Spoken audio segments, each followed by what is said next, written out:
जग पर है संग तुम्हारे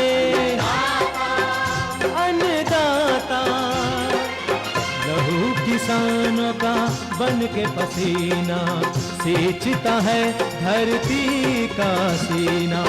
मेहनत का तेरी हक दिलवाने, नई तकनीक नई खोज बताने।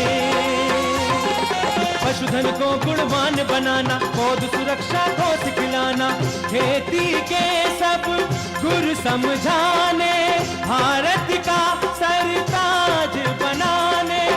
आठों पहर है संग तुम्हारे अन्नदाता अन्नदाता। नमस्कार, मैं सिरांधा आप सभी दर्शकों का अन्नदाता कार्यक्रम में स्वागत करती हूं। किसान हमारे देश के अन्नदाता हैं और वे ही हमारे देश के भाग्य विधाता हैं। ऐसे ही भारतीय किसानों को खेती बाड़ी से जुड़ी हुई बहुत सी नई लाभकारी जानकारियां देने के लिए हर रोज सुबह हम आपके साथ आते हैं। तो चलिए कार्यक्रम शुरू करने से पहले देखते हैं क्या है आज के अन्नदाता में। टमाटर की खेती करना है लाभकारी।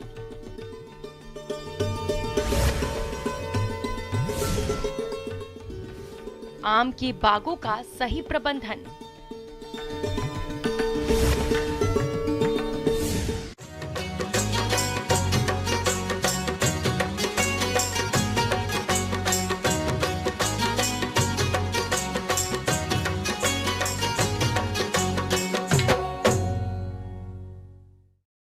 प्रदेश के अनेक किसान भाई टमाटर की खेती करके अच्छा लाभ कमाते हैं।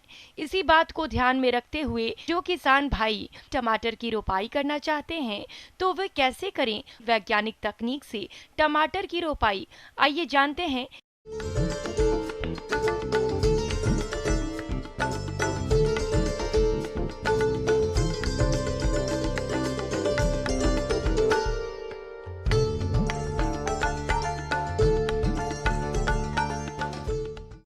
टमाटर आज की मुख्य फसल है और इसको हर सब्जी में हर तरह से इसको काम में लिया जाता है। इसको सलाद के रूप में भी काम में लिया जाता है। बहुत सारी इसके प्रसंस्कृत उत्पाद तैयार होते हैं। बहुत सारी जगह इसको काम में लिया जाता है और हमारा शरीर भी इसको खाने से स्वस्थ रहता है। इसमें विटामिन सी की मात्रा प्रचुर मात्रा में पाई जाती है। टमाटर की खेती साल में 2 बार कर सकते हैं। साल भर खेती करने के लिए हम इसको ऑफ सीजन में लगाने के लिए प्रोटेक्टेड कल्टीवेशन भी, संरक्षित खेती भी इसको काम में ले सकते हैं करने के लिए। आज के समय में टमाटर की कई प्रजातियां विकसित हो गई हैं, जिसका चयन कर किसान इसकी खेती करे तो भरपूर पैदावार मिलेगी। तो एक नजर डालते हैं टमाटर की उन्नत किस्मों पर। इसमें मुख्य रूप से 2 तरह की किस्में पाई जाती है, डिटर्मिनेट और इनडिटर्मिनेट। इसकी जो मुख्य किस्में हैं वो पंत सदाबहार है, पूसा सदाबहार है। जो संकर किस्में हैं पूसा हाइब्रिड 1 है, पूसा हाइब्रिड 2 है, पूसा हाइब्रिड 4 है। और हाल ही में केंद्रीय बागवानी परीक्षण केंद्र गोधरा से कम पानी में और अधिक लाइकोपीन गुण वाली किस्म विकसित की गई है, जिसका नाम है थार अनंत। तो किसान भाई इस किस्म को भी लगा सकते हैं। ये इनडिटर्मिनेट टाइप की किस्म है। इससे हमें प्रति पौधा 4 से 5 किलो कम पानी में फल मिलता है और इसका जो रंग है वो गहरा लाल होता है, जिसकी मार्केट में बहुत ज़्यादा डिमांड है। इसके अलावा जो प्रोटेक्टेड कंडीशन में भी 12 महीने हम टमाटर की खेती करते हैं, तो उसके लिए हमें जो मुख्य कॉमर्शियल किस्में हैं उसमें पूसा बहार है और दूसरी किस्म है GS 600। इनके अलावा भी कई किस्में हैं, लेकिन जो मुख्य कॉमर्शियल और अच्छी गुणवत्ता और अच्छी उत्पादकता वाली जो किस्में हैं वो प्रोटेक्टेड कल्टीवेशन में GS 600 और पूसा बहार है। खेत की तैयारी, पहले जुताई मिट्टी पलट हल से करनी चाहिए। इसके बाद 2 बार कल्टीवेटर से जुताई करके पाटा लगाकर खेत को समतल कर लेना चाहिए। खेत तैयार करते समय हमें प्रति हेक्टेयर अच्छी गली हुई जुताई करते समय 20 टन से 25 टन गली हुई गोबर की खाद डालते हैं और अंतिम जुताई के समय 60 से 80 किलो MOP और 60 से 80 किलो DAP, 50% यूरिया की मात्रा जो कि 60 किलो यूरिया खेत में अच्छी तरह से मिला देते हैं और बची हुई यूरिया की 60 किलो मात्रा प्रति हेक्टेयर के हिसाब से हम 2 भागों में बांटकर 30 किलो के हिसाब से 2 बार 45 दिन बाद में और 60 दिन बाद में पौधों में डाल देते हैं, जिससे पौधों की बढ़वार और उत्पादकता हमें अच्छी मिलती है। टमाटर की फसल को कीट और रोगों से बचाने के लिए रोपाई से पूर्व नर्सरी पौध को कॉपर ऑक्सीक्लोराइड 3 ग्राम दवा प्रति लीटर पानी में घोल बनाकर उपचारित करके मुख्य खेत में रोपाई करनी चाहिए। मुख्य खेत को भी हम तैयार कर लेते हैं, जिसमें इसको पेड रो और सिंगल रो में लगाते हैं। पेड रो में लगाने के लिए उठी हुई 15 सेंटीमीटर बेड बनाई जाती है, जिसमें 90 सेंटीमीटर की चौड़ी बेड बनाई जाती है। दोनों तरफ उसमें ट्रांसप्लांटिंग किया जाता है और सिंगल रो रखने के लिए हम 60 बाई 60 सेंटीमीटर पे इसको स्थानांतरित करते हैं।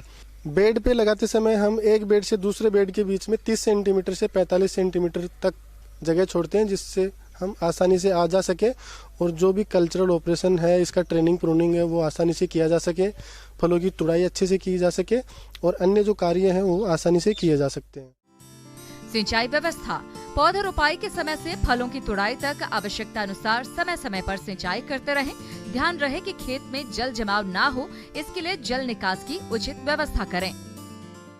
इसके बाद में इसमें 45 दिन बाद में निराई गुड़ाई और मल्चिंग करते हैं, जिससे घास की बढ़वार कम होती है, कम घास निकलती है। सहारे के लिए हम इसके सहारे 45 सेंटीमीटर पे, 1 मीटर पे और 1.5 मीटर पे हम तार खींचते हैं बम्बू के सहारे, और उसके बाद में हम सुतली से इसको बांध देते हैं, जिससे हमें अच्छी गुणवत्ता वाले फल अधिक मात्रा में प्रति हेक्टेयर मिलते हैं। इसके फलों की तुड़ाई हम 60 से 65 दिन बाद में शुरू कर देते हैं और इसमें जो फलों को 4 अवस्थाओं में तोड़ते हैं, जो मार्केट की डिमांड होती है उस हिसाब से। किसान भाइयों, अभी तक आपने खेती से जुड़ी हुई कुछ उपयोगी जानकारियां देखी। अब लेते हैं एक छोटा सा ब्रेक, जल्द ही लौटेंगे और कार्यक्रम में आगे भी है खेतीबाड़ी से जुड़ी हुई महत्वपूर्ण जानकारियां। आप बने रहिए हमारे साथ।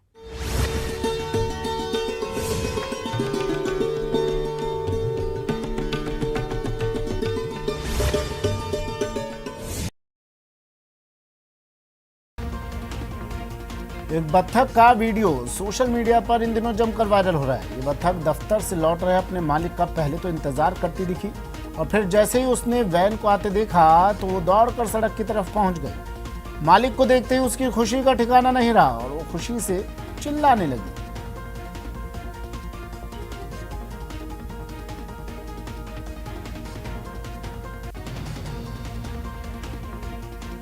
सोशल मीडिया पर एक कुत्ते का वीडियो भी खूब देखा जा रहा है। वीडियो में ये कुत्ता खरगोश की तरह चलता नजर आया। ये कुत्ता एक पार्क में हूबहू खरगोश की तरह उछल उछल कर दौड़ता दिखा।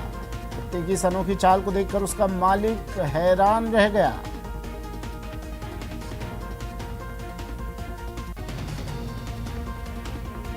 दो लड़कियों का अनोखी कसरत करने का वीडियो भी इंटरनेट पर लोगों को हैरान कर रहा है।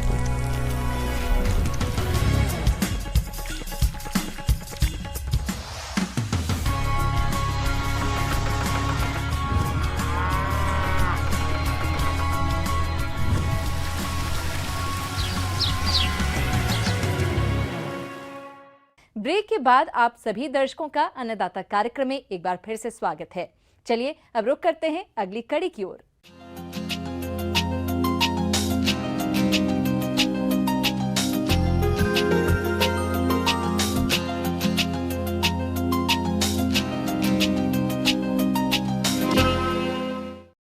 अक्सर ये देखा जाता है, आम के फलों की तुड़ाई के बाद किसान बागों के प्रबंधन पर कोई खास ध्यान नहीं देते, जिससे वृक्षों पर कीट और रोगों का प्रकोप होने लगता है।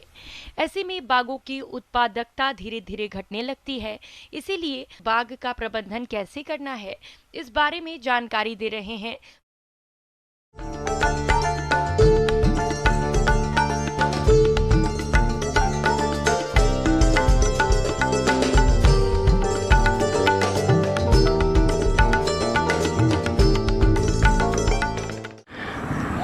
देखिए, हमारे उत्तर भारत में जो प्रजातियां हैं, मुख्य रूप से दशहरी, लंगड़ा, चौसा, बॉम्बे ग्रीन, ये प्रजातियां हमारी व्यावसायिक प्रजातियां हैं और इन प्रजातियों में हमारे क्षेत्र में एक वर्ष में फल आता है और एक वर्ष पूरा फल, पूरा बाग जो है वो फ्री रहता है, उसमें एक भी फल नहीं आता। मतलब एकांतर फलन या अल्टरनेट बेयरिंग के नाम से हम लोग इसको जानते हैं। देखिए, जो फूड रिजर्व है, आम में जो बेयरिंग की हैबिट है, जो फलत होती है, वो पुरानी शाखाएं, जो एक वर्ष पुरानी शाखाएं होती हैं, उसी पे उसमें फलत होती है। तो एक बात तो ये हुई कि आम की फलत के लिए जो शाखाएं हैं वो एक साल पुरानी होना आवश्यक है, जबकि अमरूद जैसे फल में जो करंट सीजन की ग्रोथ होती है, जो नई ग्रोथ होती है, उसी में फ्लोरिंग होती है। तो क्या है यहाँ पे कि जो एक साल पुरानी शाखाएं होनी चाहिए फलत के लिए, जिसमें फ्लावरिंग सूट्स बनेंगे, जिसमें आपकी फ्लावरिंग होगी। कौन कौन से फैक्टर्स हैं जो इसको प्रभावित करते हैं? उसमें एक हम लोग मानते हैं कार्बन नाइट्रोजन अनुपात। जो कार्बन नाइट्रोजन अनुपात है, यदि वो सुसंगत नहीं है तो उसके कारण भी ये हमारी एकांतर फलन की समस्या आती है। होता क्या है, जब एक साल फसल आती है, जब फलत होती है, तो जितना भी कार्बोहाइड्रेट्स पौधे में रिजर्व होता है वो सारा पौधा इस्तेमाल कर लेता है और क्या होता है कि पौधों में नाइट्रोजन की जो कंटेंट है वो बढ़ जाता है, जिसके कारण पौधा उस साल फलत में ना के केवल वानस्पतिक वृद्धि करता है। तो ये कंसेप्ट है। दूसरा ये भी है कि जो ग्रोथ हार्मोन्स से संबंधित है, जो पादप वृद्धि नियामक होते हैं, उनका भी इसमें महत्वपूर्ण रोल है, विशेष रूप से जिब्रेलिन्स का। जिब्रेलिक एसिड एक ऐसा ग्रोथ हार्मोन है जो पौधे की जो वानस्पतिक वृद्धि है उसको बढ़ाता है। तो इसके लिए हम क्या करते हैं, विभिन्न वृद्धि नियामकों का इस्तेमाल करते हैं, जिसमें कुछ ग्रोथ रिटार्डेंट्स भी होते हैं। उसी क्रम में एक ग्रोथ रिटार्डेंट है जिसको हम लोग पैक्लोब्यूटाजोल के नाम से जानते हैं। ये एक ऐसा ग्रोथ रिटार्डेंट है। पौधे में जो जिब्रेलिक एसिड एक ग्रोथ हार्मोन है, एक प्राकृतिक ग्रोथ हार्मोन है, उसकी बनने की प्रक्रिया को ये रोक देता है, जिससे क्या होता है कि जब पादप वृद्धि रुक जाती है, जो वानस्पतिक वृद्धि रुक जाती है, तो फिर क्या होता है कि जो शाखाएं पौधे पर होती हैं उनमें वानस्पतिक वृद्धि ना होकर रिप्रोडक्टिव ग्रोथ होती है, मतलब फूल वाली स्टेज आ जाती है, जब फूल और फलन की प्रक्रिया उसमें शुरू होती है। तो हम क्या करते हैं, जैसे ही फल हार्वेस्टिंग के बाद, जब आपने फल की तोड़ाई कर ली, उसके बाद जुलाई अगस्त में हम लोग हल्की कटाई छटाई करते हैं पौधों की, जिससे क्या होता है कि और नई शाखाएं आपकी अगस्त और अगस्त में निकलने आ जाती हैं। और उन जो नई शाखाएं हैं उन शाखाओं को इंड्यूस करने के लिए हम प्रूनिंग करते हैं और उनको मैच्योर करने के लिए हम लोग इस ग्रोथ हार्मोन का इस्तेमाल करते हैं। तो क्या करते हैं, कल्टार आपने जुलाई या अगस्त के महीने में प्रूनिंग कर दी, उसके बाद सितंबर के महीने में हम लोग इस रसायन का, इस ग्रोथ रिटार्डेंट का इस्तेमाल करते हैं। अब आपने छटाई कर ली, छटाई के बाद इस समय प्रयोग करें। ये एक वृद्धि नियामक दवा है। इसका प्रयोग पेड़ की उम्र के हिसाब से किया जाता है। कि 4 ml प्रति कैनोपी डायमीटर। तो 4 ml जो हमारी मात्रा है पैक्लोब्यूटाजोल की, वो 1 मीटर कैनोपी डायमीटर के लिए एक 15-20 लीटर की एक हम बाल्टी लेते हैं, उसमें पानी भर लेते हैं और इस घोल को, जो सफ़ेद रंग का एक्वस सोल्यूशन है, उसमें हम मिलाते हैं। अच्छी तरह से हम उसको मिला देते हैं और पौधे के कॉलर जोन में, कॉलर जोन जो होता है पौधे का जो जड़ वाला भाग है, जो मिट्टी ज़मीन का जो सतह है उससे एकदम टच करता हुआ जो भाग है, उसके पास जो तना है पौधे का, तने से 1 फीट की दूरी में हम एक थाला बनाते हैं छोटा सा, और उस थाले के अंदर जो हमने 15-20 लीटर के जो घोल है उसको हम डाल देते हैं। जब हमने इसको अप्लाई कर दिया, 1 महीने तक उसमें नमी बनाए रखना जरूरी होता है। अब ये माने कि आपने 20 सितंबर से लेके और 20 अक्टूबर तक उसमें हल्की सी नमी होना चाहिए, वो बहुत ज़्यादा सूखे नहीं। तो इससे क्या होता है, धीरे धीरे वो पौधे में अंदर जाएगा, पौधा उसको एब्जॉर्ब करेगा। अब कितना पानी लें वो जानते हैं। अगर 4 मिलीलीटर दवा का प्रयोग करना है तो 1 लीटर पानी लें, और 8 मिलीलीटर दवा का प्रयोग करना है तो 2 लीटर पानी लें। दवा के हिसाब से पानी की मात्रा बढ़ती है। पानी की मात्रा अधिक हो सकती है, कम नहीं। अब इसमें सावधानी क्या है, इसमें एक तो सावधानी ये है कि इस बार हमने जितनी मात्रा डाली थी, इस बार हमने डाली थी 4 ml पर कैनोपी डायमीटर। अगले वर्ष उस मात्रा को हम आधा कर देते हैं और उसके अगले वर्ष उसका भी आधा कर देते हैं और उसके नेक्स्ट ईयर हम उसको बिल्कुल 0 कर देते हैं। इस तरह से करने से क्या होता है कि हमारी जो मात्रा है वो हम धीरे धीरे उसको कम कर देते हैं और फिर चौथे साल में जाके फिर से शुरू करते हैं ये मात्रा। ओवरडोज होने के कारण पौधे पर इसका नकारात्मक प्रभाव पड़ता है, इसीलिए हम इसकी उचित मात्रा और सही समय पर डोज देते हैं और उसको हर वर्ष हम घटाते रहते हैं। और ये प्रक्रिया हम हर वर्ष हम इसको कंटिन्यू यदि करते हैं तो हम लोग एक अच्छा उत्पादन और गुणवत्ता युक्त उत्पादन आम के बगीचों से लगातार ले सकते हैं। आगे और भी हैं खेती बाड़ी से जुड़ी हुई बहुत सी रोचक जानकारियां, पर यहाँ पर रुकेंगे एक और ब्रेक के लिए। जल्द हाजिर होते हैं।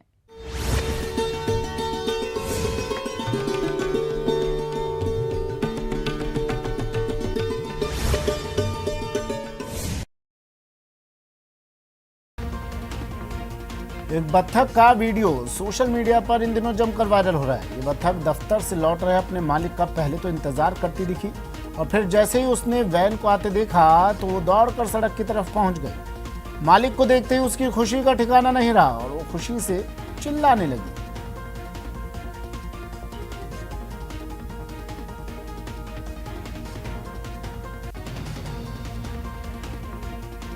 सोशल मीडिया पर एक कुत्ते का वीडियो भी खूब देखा जा रहा है। वीडियो में ये कुत्ता खरगोश की तरह चलता नजर आया। ये कुत्ता एक पार्क में हूबहू खरगोश की तरह उछल उछल कर दौड़ता दिखा। कुत्ते की इस अनोखी चाल को देखकर उसका मालिक हैरान रह गया।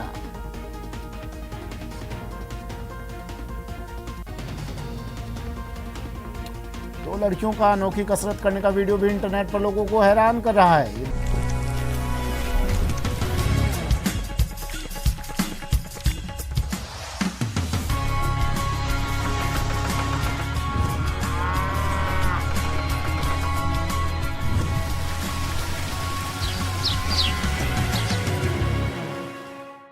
ब्रेक के बाद एक बार फिर से आप सभी दर्शकों का अन्नदाता कार्यक्रम में स्वागत है। बढ़ते हैं अगली प्रस्तुति की ओर। बहुत से किसान भाई मधुमक्खी पालन करके अच्छा मुनाफा कमा रहे हैं, लेकिन वर्तमान समय में एक तो इनके आहार के लिए भरपूर पराग की उपलब्धता नहीं होती, वहीं दूसरी तरफ कीट व्याधियों का प्रकोप भी अधिक रहता है। तो मौन पालक भाई किस तरह से मधुमक्खियों और मधु बॉक्सों की देखरेख करें, इस बारे में जानकारी दे रहे हैं। तो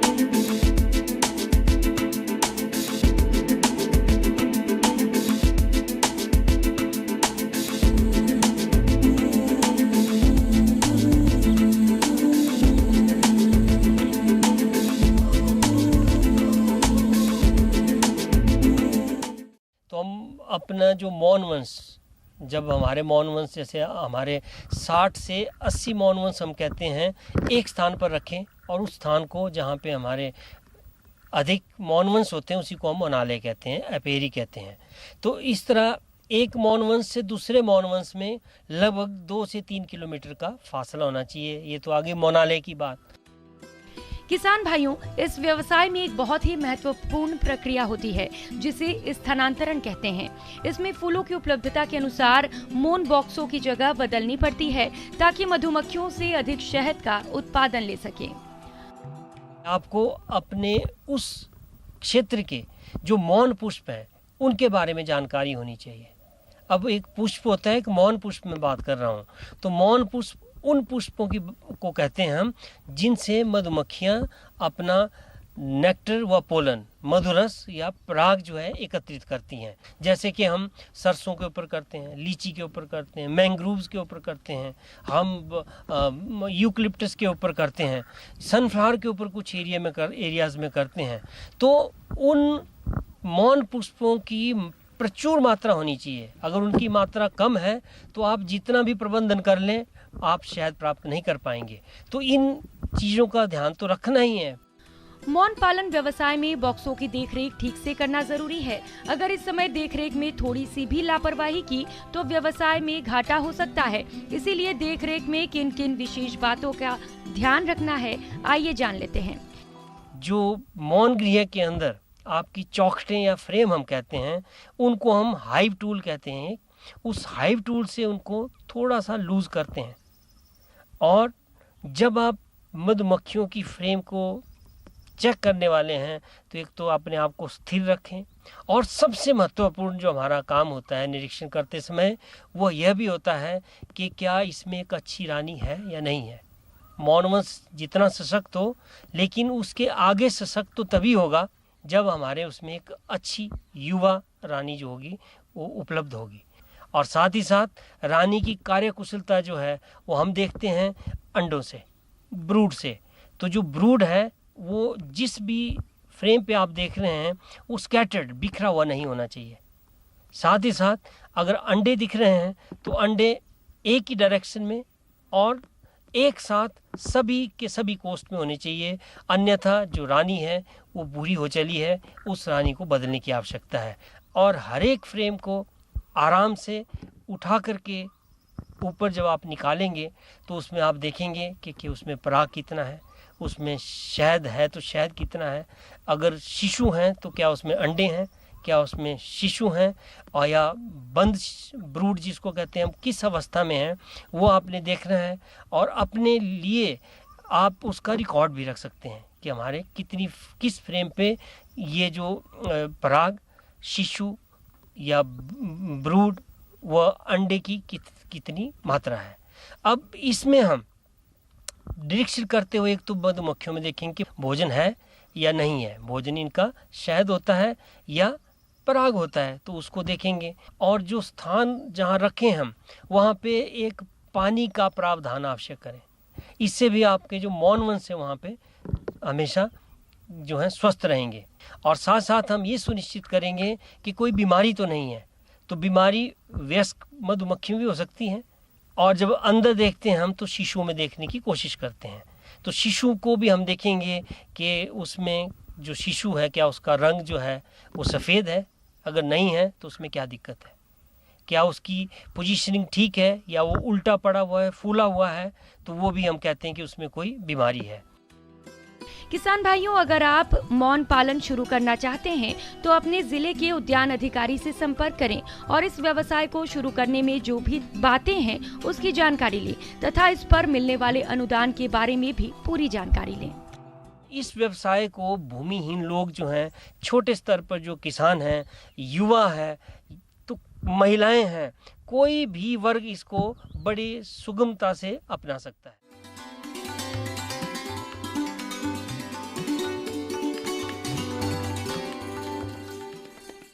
अन्नदाता हेल्पलाइन निःशुल्क फोन संपर्क सेवा के माध्यम से आपके द्वारा पूछे गए प्रश्नों में से एक या दो महत्वपूर्ण प्रश्न को हम अपने कार्यक्रम में शामिल करते हैं। इसी के तहत आज का चयनित प्रश्न और उसका जवाब इस प्रकार है।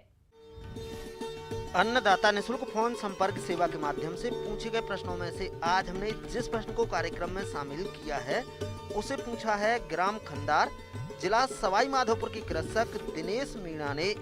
यह खस की खेती के बारे में संपूर्ण जानकारी चाहते हैं। तो दिनेश मीणा जी, आपकी जानकारी के लिए प्रस्तुत है कार्यक्रम का ये अंश।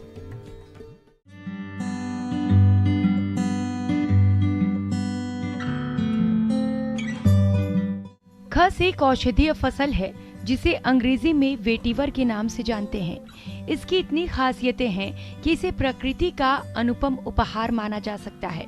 हमें इस उपहार को सहेजने की जरूरत है। कुछ वर्ष पहले भारत में खस के ठट्टर काफी लोकप्रिय थे। लू के थपेड़ों से बचने के लिए दरवाजे और खिड़कियों पर खस के पर्दे लगाए जाते थे, जिसका आज भी प्रयोग एयर कूलर में किया जाता है। इसके अलावा जड़ों से तेल निकलता है। तेल का उपयोग महंगे इत्र, सुगंधित पदार्थ, सौंदर्य प्रसाधनों और दवाइयों में होता है। कई जगहों पर ये घास अपने आप उग जाती है। ये हर प्रकार की मिट्टी में पैदा होती है और 21 से 45 डिग्री सेंटीग्रेड तक तापमान वाले क्षेत्रों में आसानी से पैदावार होती है। इसकी खेती ठंड का मौसम छोड़कर सभी में कर सकते हैं, लेकिन बरसात में करना सबसे अच्छा होता है। अगर उपजाऊ मिट्टी है तो किसी खाद और उर्वरक के प्रयोग की जरूरत नहीं होती। यदि मिट्टी कम उपजाऊ है तो उस दशा में गोबर की खाद का प्रयोग करके उसके बाद रोपाई की जाती है। सी मैप लखनऊ से खस की कई उन्नत किस्में विकसित हुई हैं, जिसमें 6 महीने में तैयार होने वाली किस्म भी शामिल है। 18 महीने में तैयार होने वाली फसल से 1 एकड़ में 10 किलोग्राम तेल निकलता है, तो 1 साल वाली में से 8 से 10 किलोग्राम। वहीं 6 महीने की किस्म से भी 5 से 6 किलोग्राम तेल निकलता है। खस की उन्नत किस्में इस प्रकार हैं।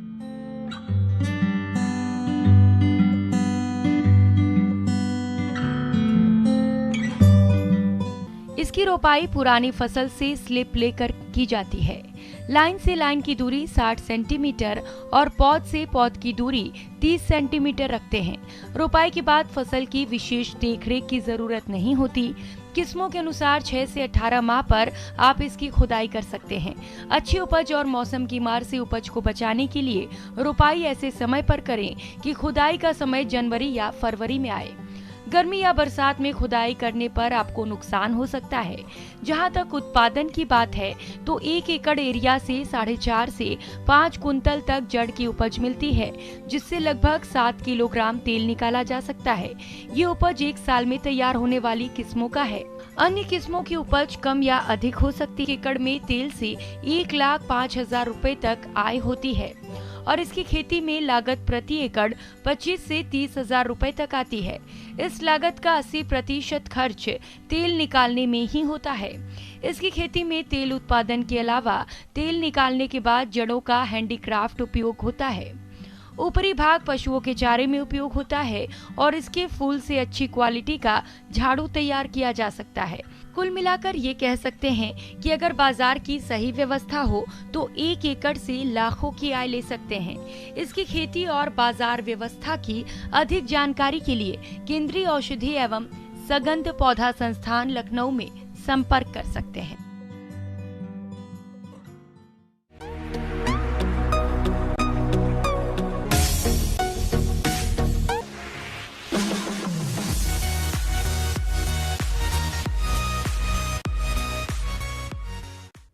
आइए अब एक नजर डालते हैं राज्य की कुछ चुनी हुई मंडियों की प्रमुख फसलों के बाजार भाव पर।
किसान भाइयों, अन्नदाता आपकी सेवा के लिए संकल्परत है। कृषि संबंधित समस्या एवं सुझावों के लिए आप हमें इस पते पर संपर्क कर सकते हैं। प्रोड्यूसर अन्नदाता news 18 Rajasthan, Ramoji film city, Hyderabad 501512। साथ ही आप हमें ईमेल भी कर सकते हैं। हमारा ईमेल है p18अन्नदाता-राजस्थान@nw18.com। इसके अतिरिक्त आप हमें निःशुल्क हेल्पलाइन नंबर पर सोमवार से शनिवार सुबह 10 बजे से शाम 4 बजे के बीच संपर्क कर सकते हैं। किसान भाइयों, अब समय हो रहा है आपसे विदा लेने का, तो हमारी पूरी अन्नदाता टीम को दीजिए इजाजत। कल फिर आपसे मुलाकात होगी कृषि संबंधित कुछ और महत्वपूर्ण जानकारियों के साथ। नमस्कार।